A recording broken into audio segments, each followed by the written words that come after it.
Hey everyone, I'm Joe. Today I'm going to be doing my reading wrap up for the month of February 2019. February was a really good reading month. I read 15 books in total. I was quite determined in February to try to read roughly the same amount of books and continue the momentum that I built up in January, because January was an excellent reading month. And I've managed it. I read a lot of varied books. Many of them I thought was absolutely excellent. There's a few debatable ones, frankly, but that is usually the case when you read a larger quantity of books.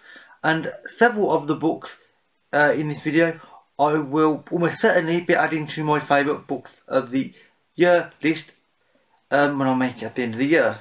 Although obviously that could vary, but a couple of them almost certainly will make it there because they really were exceptionally good. Anyway, I'll get started talking about the books. The first of which is the Ouroboros Wave by Yukikaze Hayashi. This is a science fiction novel in translation. It is written originally in Japanese and obviously translated to English now because I only speak and read in English. And I really enjoyed this novel. This is a science fiction novel where it is essentially a series of vignettes or sort of shorter sort of perspectives on a larger story, which I thought was quite an interesting one. The idea of the Ouroboros Wave is there is a small black hole being discovered in the middle of our solar system, and we essentially, this is obviously in the near future, set out to harness the power of it. So whereas with a star you will build a Dyson sphere, which is essentially a kind of like a frame around it to capture the solar energy and gain enormous amounts of near limitless power that way. This is essentially instead the opposite but for the black hole, where you build in a big round disc essentially around the black hole, the accretion disc, and absorb the energy from it and use it for various hopefully positive influences and uses. And this is about the evolution and the sort of construction of this disc, because whilst some people like it, some people don't like the idea of it, they think it's too powerful. It's also quite technical at parts, not too much because the technology does not yet exist. I mean, it may never do, frankly, because it is beyond anything we can currently achieve in any way. And it's quite an interesting novel because the characters' perspectives change because you focus on different characters, but it still shows a greater story and a greater ideas. And I really did quite enjoy overall. I mean, quite a positive outlook for the future, where we're not doing these things for war or for purely for money purposes. We're doing them to try to improve the status of living for humanity, which I thought was actually a really positive thing and I really liked.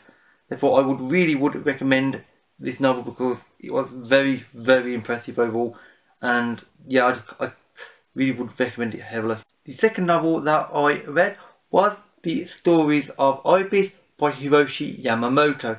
This, again, is another science fiction in translation novel, again Japanese to English, and this will be one of my favourite books of 2019, almost without question. This was astonishing. I absolutely loved this novel, and as an aside, I think the cover is amazing as well. You may not be able to see that as much because it's fairly shiny, but it is great, I assure you that. Now, the idea of this novel is that it is actually 7 short stories, all about artificial intelligence and the way it is both created and is accepted into society. It is told through the eyes of one character, namely an AI robot itself, telling it to an injured human being whilst he recovers. And there is a greater story to that tale as well as each individual tale builds up into something greater.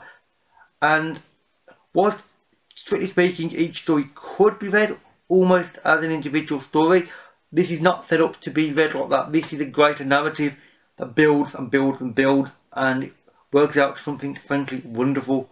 And the writing was wonderful, the ideas were more nuanced and intricate than I've read for some time, and just what the ideas are trying to say about humanity and about people themselves, also I just really enjoyed.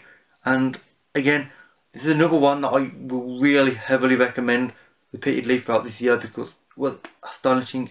I loved this book beyond belief. The third novel was yet another science fiction in translation, again from Japanese to English, and that is Yukikaze by Chohei Kambayashi. And this is an interesting one because unlike the last two, which were sort of shortened sort of perspectives on things, this is a more straightforward military science fiction novel. However, it does have something similar with the Ouroboros vibe, in that this is almost like a series of vignettes really, because all episodic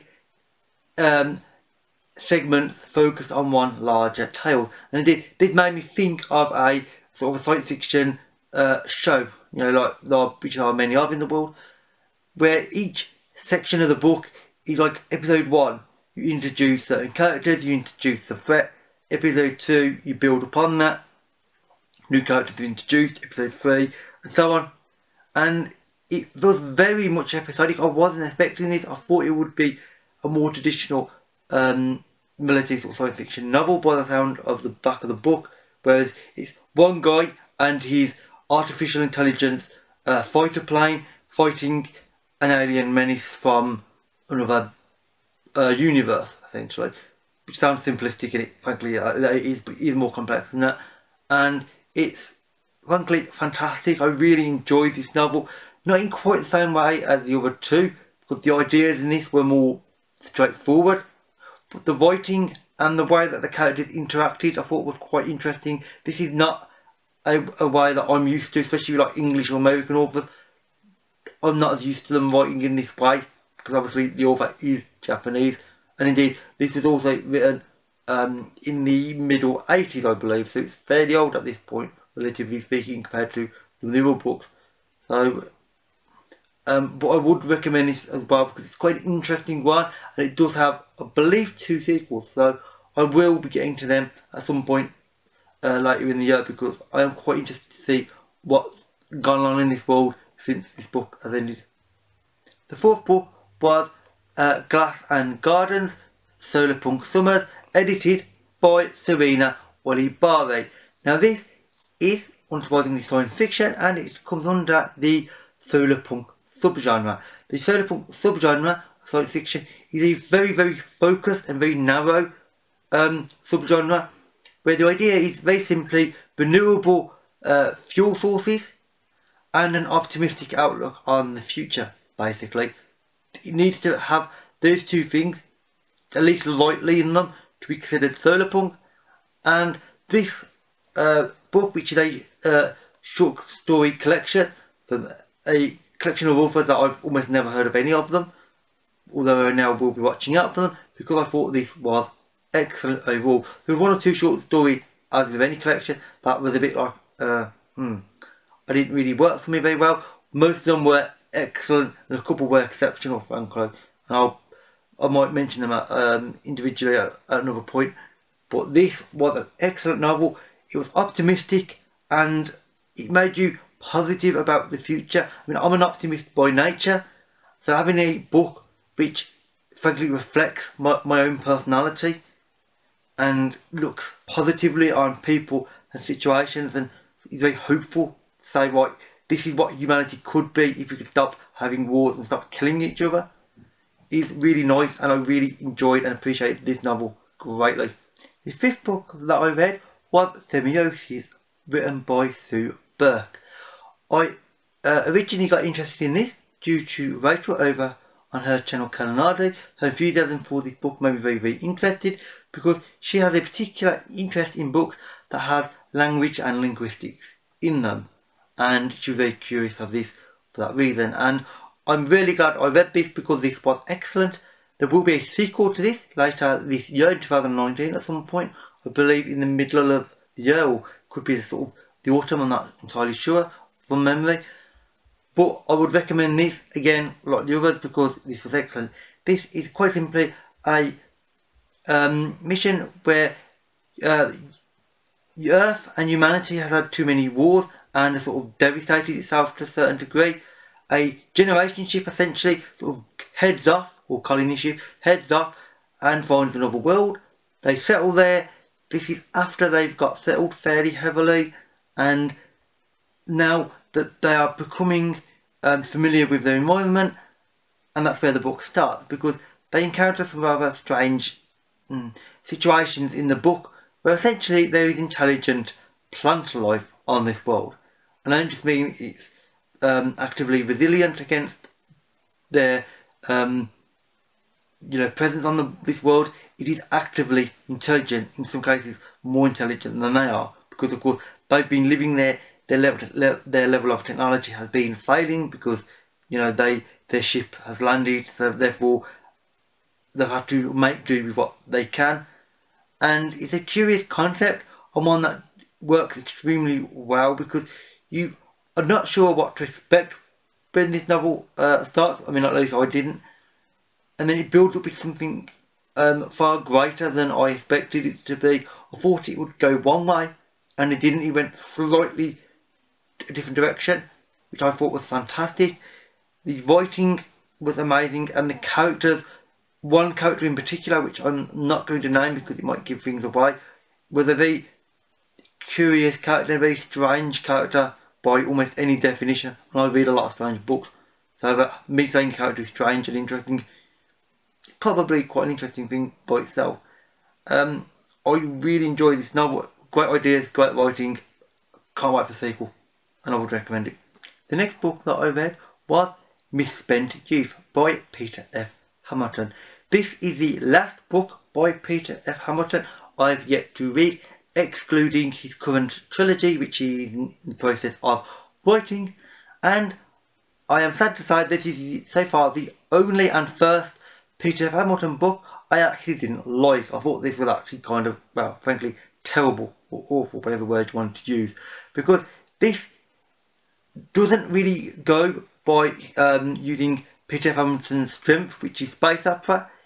This is set in the Commonwealth universe, which several of his other books are, and it is essentially the idea of how one piece of technology from that universe came into being, namely the rejuvenation technology to make humans nearly immortal, because they can sort of rejuvenate themselves and sort of regenerate so they can live virtually forever.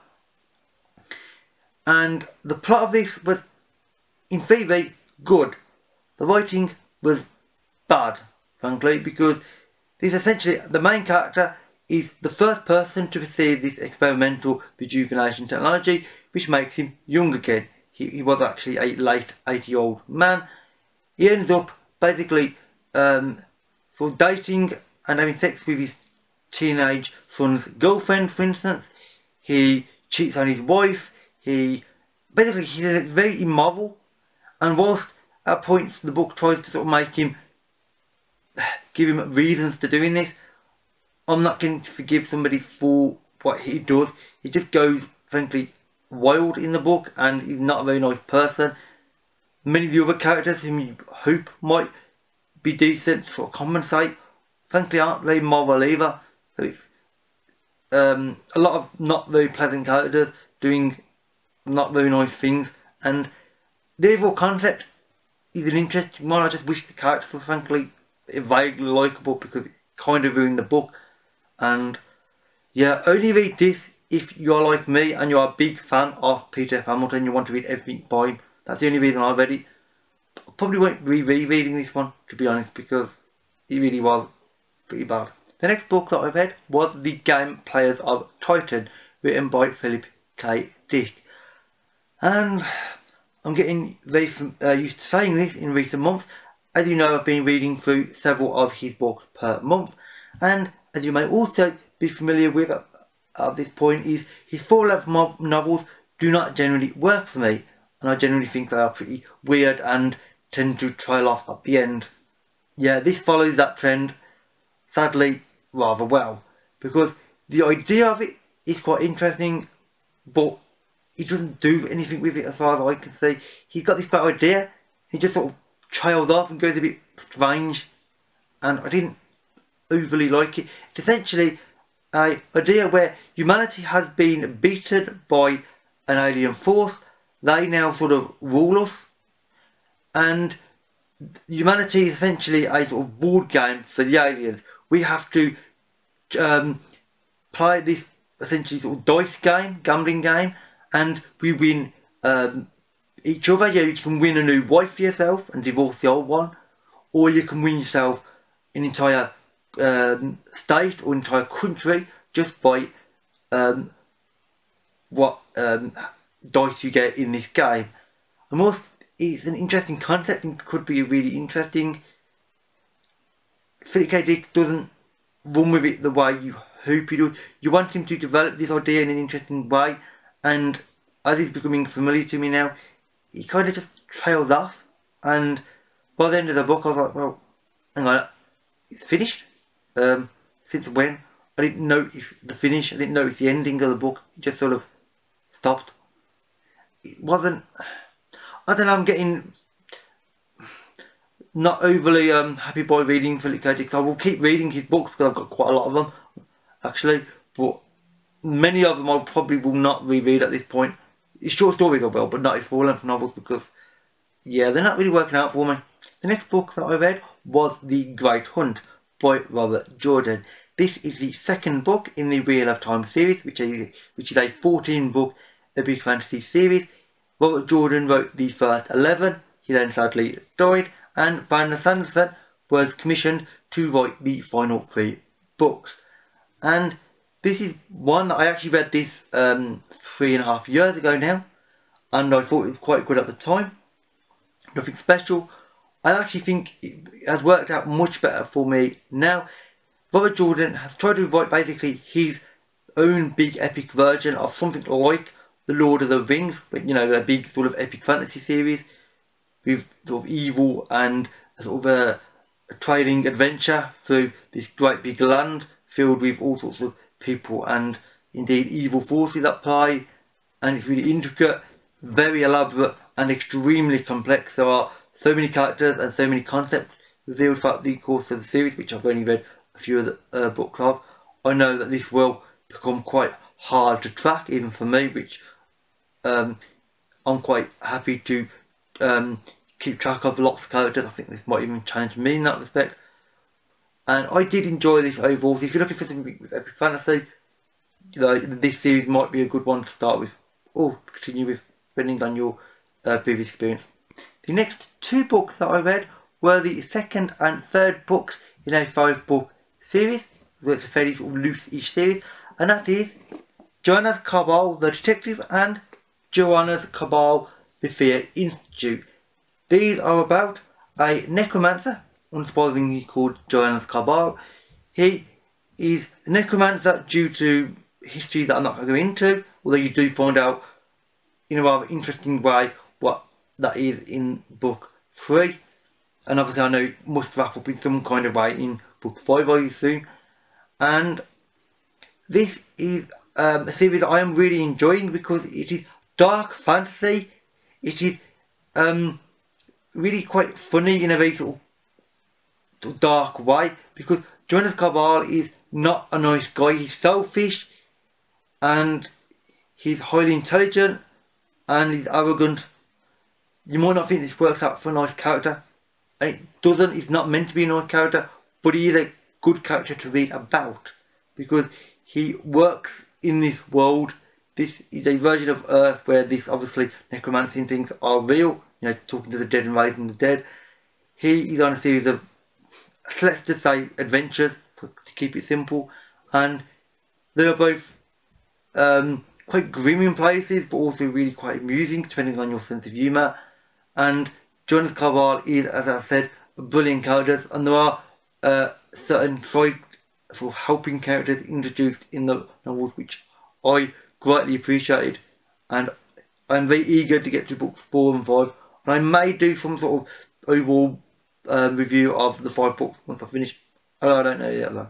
Also, the penultimate thing that I read in February is not just 1 book, but actually 2, and that is actually a duology, and that is the Vatta's Peace Duology by Elizabeth Moon. The duology is comprised of Cold Welcome and Into the Fire. This is a follow-on duology to her very well acclaimed and very well loved Vatta's War series, which is a 5-book series. I read this last year and thought it was frankly fantastic, mainly because it is fantastic. These are just as great. I'm really glad I read these, and I think these books are fantastic. They are military science fiction, focusing on the main character called Kai Vatta, or Kailara Vatta as the full name is.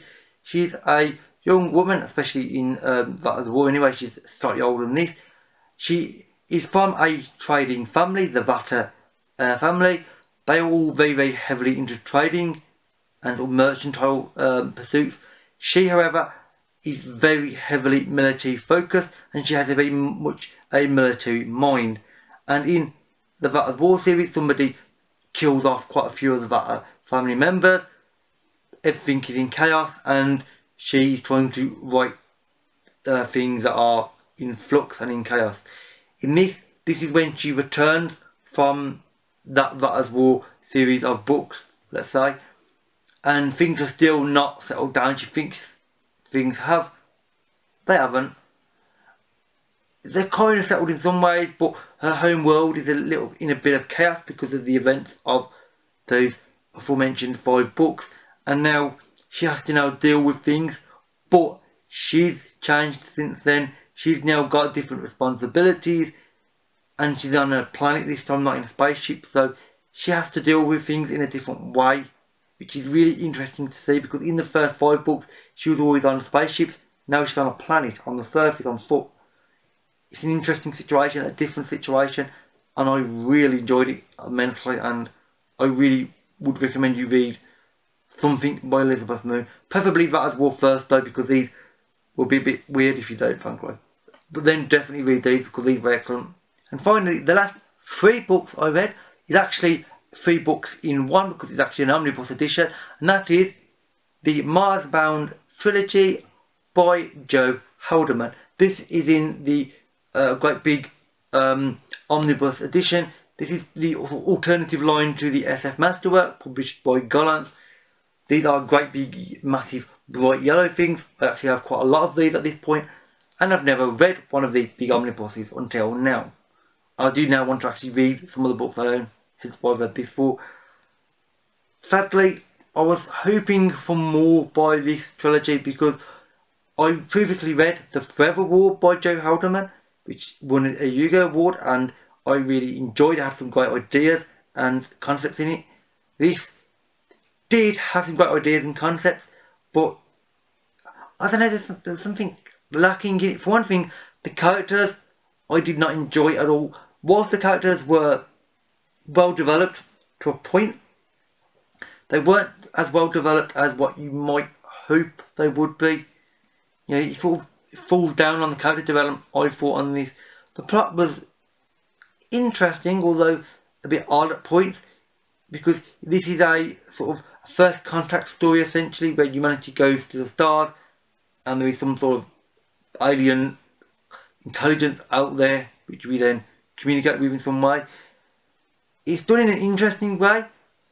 It's semi-original, although obviously at this point in time I've read books with vaguely similar ideas to this, obviously, because, you know, there's only so many ways you can do first contact type ideas, or at least the ones I've read anyway, and it's good in its way, but it didn't live up to what I was hoping for it. I'm not entirely sure what I was hoping for it, but I thought, considering the Forever War, this would be something far more and far greater, with a more significant message in it, and it didn't really work out for me as well as I hoped. But I don't mind too much, you know. I read it, it was an interesting book, it was well written, and, you know, I would still recommend it. Just maybe I was approaching it with the wrong sort of thoughts and wrong ideas in mind. Maybe if I'd been in a different mood or something, this might have worked out better. But it's just one of them things. So with that said, that's it for all of the books that I read in February. As you can see, there was a very large and varied selection of them. Most of them I really enjoyed. A few, not so much, but that is, as I said at the start, normal. If you want to talk to me more about any of these, then please leave a comment. I may well do individual reviews of a few of these. If you have any recommendations for me based on these books that you think I might enjoy, then please again leave a comment. I am always eager and happy to read new authors and new types of science fiction, and other genres in fact as well. And with that said, that is it for this video. Oh, and as always, all my social media links can be found in the description box below. So thank you for watching, and I'll see you another day. Bye for now.